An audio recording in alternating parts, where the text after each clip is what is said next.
삼신신당 박수무당 만종입니다. 오늘은 제3편 가택의 길흉과 장수 비결 방향에 대해서 말씀을 드리겠습니다. 지금 의학계 말에 따르면 사람은 이변이 없는 한 120세를 살 수 있다고 합니다. 그 이변이 자연재해, 전쟁, 사고 등 여러 가지가 있겠으나 백마에 걸려서 단명하게 되는 것이 제일 많습니다. 저도 이 학설에 동감을 하며 장수를 누리기 위한 묘안을 제시를 해봅니다. 장수를 하기 위해서는 우선 자연환경, 공기와 물이 깨끗하고 살고 있는 집 구조가 본인과 오행 방향 조건이 잘 맞아야 합니다. 운이 좋은 사람은 자기도 모르는 사이에 이 모든 조건이 합당하게 되어 있는 집에서 편한 생활을 하고 있을 것입니다. 반면 운이 나쁜 사람은 본인과 맞지 않는 구조 조건에서 불편한 생활을 하고 있을 것입니다. 살고 있는 집이 본인의 주택이건 전월세 집이건 아파트에 살아도 상관은 없습니다.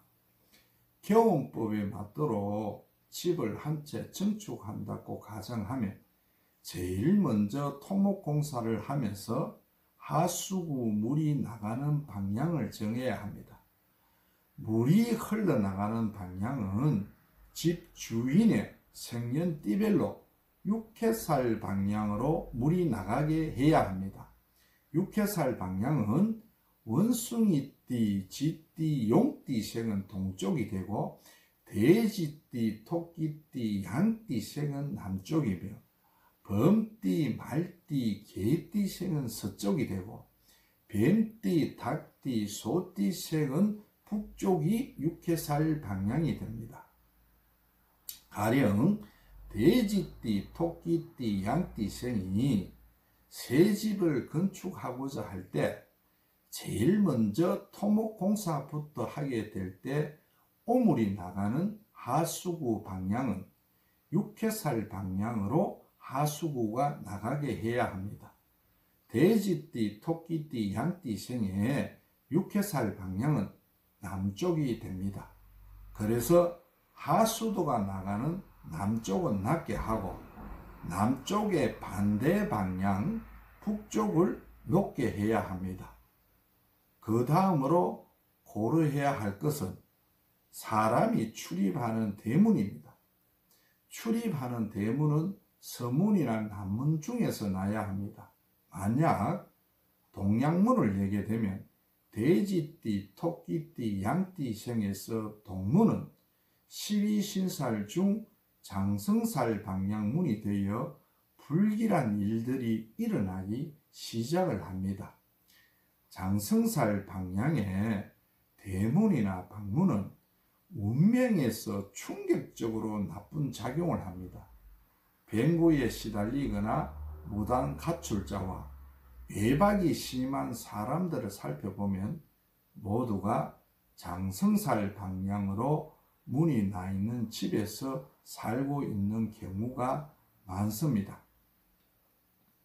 본인들이 출입하는 대문의 방향이 어느 방위에 속하는지 한번 살펴보세요. 집을 건축할 때 하수구를 육해살 방향으로 잡은 후 출입하는 대문은 장성살 방향을 피한 방향에다 대문을 내고 방벽들은 장성살 방향을 완전히 밀폐되도록 건축하면 됩니다. 아파트는 현관문을 대문으로 보고 화장실 방향은 육해살 방향으로 보면 됩니다. 사업터전도 마찬가지입니다. 가령 원숭이띠, 쥐띠, 용띠생이 식당을 경영한다면 육해살 방향 동쪽으로 하수구가 흘러가고 출입문은 서문이나 북문을 피한 동문이나 남문으로 출입문이 나 있다면 최상의 조건으로 소문난 집으로 장사가 잘 되어 많은 돈을 벌 수가 있을 것입니다. 원숭이띠, 쥐띠, 용띠생이 혹 북쪽이나 서쪽에 다른 문이 있다면 인위적으로도 무조건 폐문을 해야 합니다. 원숭이띠, 쥐띠, 용띠생이 운영하는 이 집 사장님이 돈을 많이 벌어 더 큰 곳으로 이전하기 위하여 현재 운영하는 사업 터전을 돼지띠, 토끼띠, 양띠생에게 권리금을 많이 받고 이전한 후 돼지띠, 토끼띠, 양띠생이 이 사업 터전을 경영하면 어떤 결과가 나올까요? 돼지띠, 토끼띠, 양띠생은 동쪽이 장성살 방향이라 방위학적으로 최악의 사업 터전이 되어 속된 말로 파리만 날리는 집이 되고 말 것입니다. 결론적으로 전생에 보시를 많이 했는 사람은 조상님의 언덕으로 본인에게 맞는 좋은 방향으로 인도하여 건강하고 편안하게 생활할 수 있는 터전을 마련해주고, 전생에 업장이 많은 분들은 본인도 모르게 운기 나쁜 터전에서 고생하면서 살아가게 된다고 생각을 합니다. 우리도 살아생전에 많이 베풀어 후손들이 편안하게 살아갈 수 있도록 해주는 것이 후손들에게 줄 수 있는 최고의 유산이라고 생각합니다. 다음 시간에는 아들, 딸 놓는 방향과 천재 신동 출산 비법 방향을 알려드리겠습니다. 감사합니다.